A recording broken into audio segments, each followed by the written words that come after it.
there's a huge misconception about what the pharmaceutical industry does and who they are beholden to. Because the pharmaceutical industry is not in the business of health and healing. That's not why they are manufacturing drugs. They're in the business of symptoms, maintenance, and disease management. That's what makes them money. That's what's profitable. Curing disease is not profitable.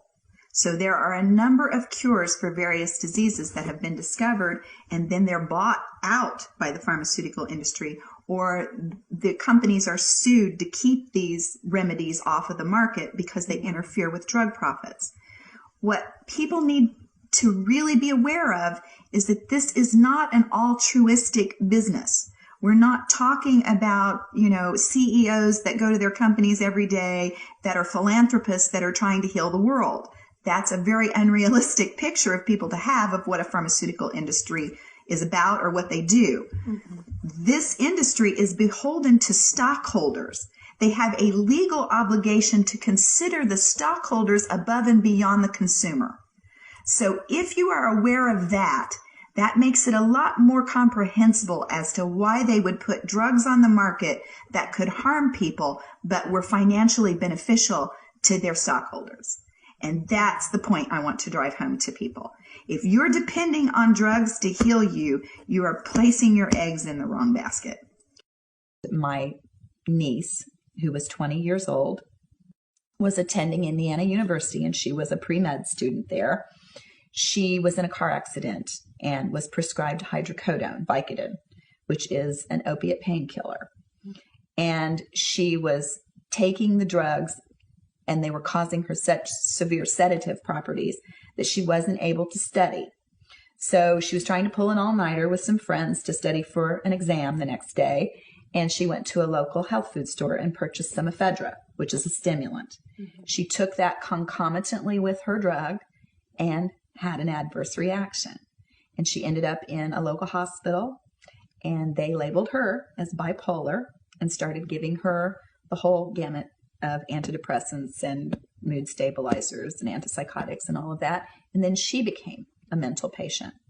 And I'd like to back up and just say that part of the problem of being labeled in the first place is that those labels go into a medical history, a familial medical history, so that when additional family members who may have the same predisposition to having adverse events, just like I did, because if we're genetically related, we can have some of the same genes, then those individuals will automatically be labeled when they come up symptomatic because of their relatives. So she had mentioned that she had an aunt who was bipolar, etc. And they said, oh, exactly. So no one even entertained the idea that she was having an adverse drug reaction. And of course, because she was toxic, that was the reason she was having the event. And when they added additional drugs, she became more toxic and she became more seriously ill. And at one point, she then got a schizophrenia diagnosis instead of a bipolar diagnosis. And she was on a cocktail of almost 14 different drugs by the time that it was all said and done. Wow. So she had to drop out of school. She was unable to work or to really have any kind or any semblance of a normal life. And eventually she came here to Texas to live with me. And she was trying to get off of her drugs. She was detoxifying. She was doing everything that she could naturally. And because she could not overcome her paranoia and she could not heal quickly enough, my sister was advised to have her put back on drugs. And so my sister called her one day and told her that she had to do something about this. She had to take care of it, and that she had made an appointment for her and that she was taking her back to the psychiatrist and she was going to go back on drugs. Because I'd like to back up and just say that if you don't slowly titrate or slowly wean yourself off of a psychiatric drug, you can throw your body into a complete tailspin. And this is what had happened to my niece. When she determined that it was the drugs that were harming her, she stopped taking them cold turkey. And she went into an absolute psychotic tailspin. And so that made it much more difficult for her to detoxify and to self-regulate down the road. So she was struggling and continuing to struggle with depression and paranoia. She couldn't even go to Walmart or anything and feel comfortable. And so my niece was told that, my sister was coming to get her, take her back to the psychiatrist, have her put back on drugs. And she decided that she wasn't going to do that. So she first tried to hang herself. She fashioned a rope from her shoelaces and she tied it to a ceiling fan, and she tried to hang herself, but she was unsuccessful because the weight of her body pulled the fan out of the ceiling. So in desperation, she walked into her younger sister's room and she took an oil lantern, poured the oil over herself and ignited it, and she burned herself alive. It was at that point, it was at that moment that I knew that I had nowhere to go but out with the information, that my life's journey, my experience, my knowledge, my profession, my education, all of it had lined up to make me a credible witness and to make me a credible way shower, to explain to people what had happened to my niece, what had happened to me, and what was happening to them. Because the biggest thing that really bowled me over, the thing that I didn't anticipate when I wrote my book and I started speaking out about this subject, was how many victims there were. The vast number of people who had had this experience that I had was it was mind-boggling. And the number of people that were desperate for help, that were turning to professionals, that were turning them away and telling them that there was nothing they could do, that they didn't know how to detoxify people, that they didn't know how to help people get off of the drugs. They were given a life sentence the minute they received that label and that diagnosis, and they were never allowed to try anything else. There were no alternatives that were recommended. There were no other options for these people but to continue to take these toxic chemicals and to become less and less of an individual. They lose their sovereignty spiritually. They lose their rights as citizens. They lose their cognitive abilities. They lose the frontal lobe capacity to think, to create, to be what makes us human. And those were the things that I knew I had a moral responsibility now to speak out about. So that was my turning point. When I lost one of the most beautiful people that I had ever known in my life, I made it my life's goal to explain to others why it had happened.